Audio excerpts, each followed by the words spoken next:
Oi, eu sou a Gabi Borges, criadora da Mina de HQ, e eu tô aqui no ABC das Minas para falar sobre quadrinhos.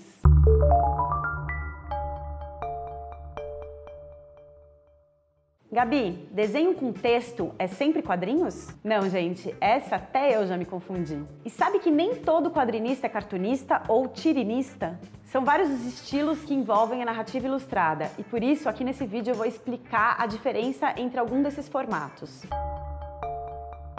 Ela é a representação exagerada de hábitos ou características, de pessoas, objetos, fatos. O termo vem da palavra italiana caricare, que significa justamente exagerar alguma coisa. O resultado às vezes parece até meio grotesco, mas é justamente isso que dá o tom crítico e de ironia para a mensagem que está sendo passada. Ela sempre foi um instrumento bastante usado no jornalismo, mas também é usada para ilustrar as pessoas de uma forma divertida. A Nair de Tefé, nascida em 1886, foi a primeira caricaturista do Brasil. No começo da década de 1910, ela desenhava para a revista Fonfon, mas ela assinava como Rian, que é o contrário de Nair, como um homem. O estilo de seu desenho tem um quê de caricatura também, para exagerar algumas coisas e trazer esse tom de ironia.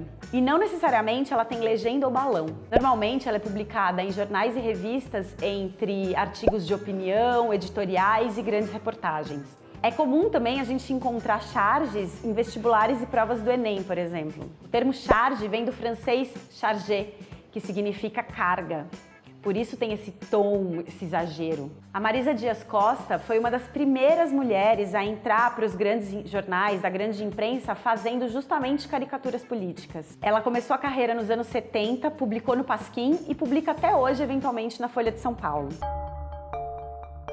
Enquanto a charge retrata informações reais baseadas em notícias, o cartoon é utilizado para satirizar fatos históricos e algumas situações cotidianas, sempre usando humor.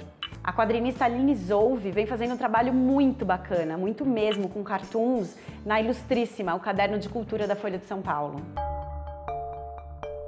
Já a tirinha é uma sequência curta de quadrinhos. A narrativa aqui não necessariamente precisa ser cômica ou irônica. O importante é contar uma história com começo, meio e fim. Quase todo jornal tem uma página de tirinhas e elas também aparecem em revistas e agora estão sendo super adaptadas para as redes sociais e para a internet. Então elas passaram por essa adaptação, mas elas seguem sendo tirinhas. No Brasil, um dos pioneiros foi o Maurício de Souza, nos anos 50, com o personagem Bidu. E todo mundo lembra também da Mafalda, por exemplo, personagem do Quino lá na Argentina, ou da Maitena, que também publicava no jornal, e do Liniers, com esse humor lúdico que ele tem. Aqui no Brasil, a Chiquinha, Fabiane Lagona, é a única mulher entre 6 homens que publica diariamente tirinhas no jornal Folha de São Paulo. Esse espaço já foi ocupado pela Thaís Gualberto com a Olga Sexóloga. E assim, é muito difícil da gente ver em outros jornais mulher publicando nas páginas de quadrinho. E quando tem, elas são a minoria. Enquanto tem gente que fala que esse é um gênero menor da literatura, tem gente que fala que essa é a nona arte. Mas a verdade é que gente do mundo inteiro começou a ler com gibis, como a gente aqui no Brasil com os gibis da Turma da Mônica, né? Mas também as histórias do Pato Donald, outros personagens da Disney, com as revistas de heróis, com os mangás japoneses. Enfim, a gente cresceu no mundo inteiro lendo gibis. Mas nem de longe esse é um gênero só para crianças. As HQs, elas unem roteiro, desenho e finalização. E a diversidade de formatos, personagens e histórias é enorme. Basicamente, essa arte sequencial é uma narrativa numa sequência de quadros, com diálogos e pensamentos que normalmente aparecem em balões e com bastante uso de onomatopeias também. Will Eisner, um dos quadrinistas mais importantes da história, ele definiu os quadrinhos desse jeito. Um arranjo de fotos, imagens e palavras para narrar uma ideia ou uma história. E as formas de publicação são várias, como os gibis, as revistas, os webcomics, que são os quadrinhos publicados na internet, os fanzines e as graphic novels, que são as novelas gráficas, né, os romances gráficos.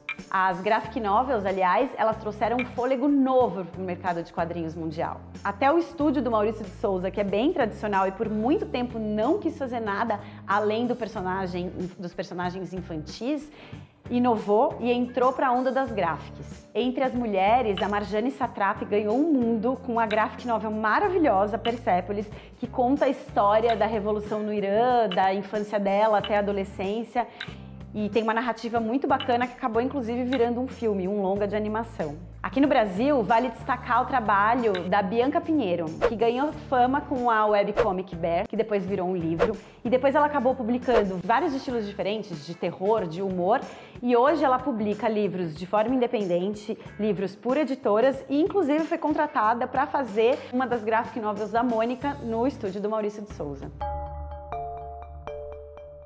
A ilustração, ela é uma imagem figurativa para decorar ou representar um texto. Ela não tem uma narrativa, por isso ela é diferente dos quadrinhos. Mas hoje, com as redes sociais, o que eu vejo é que está surgindo um híbrido entre ilustração, cartoon, quadrinhos, tirinhas. A gente vê muito isso no Instagram hoje.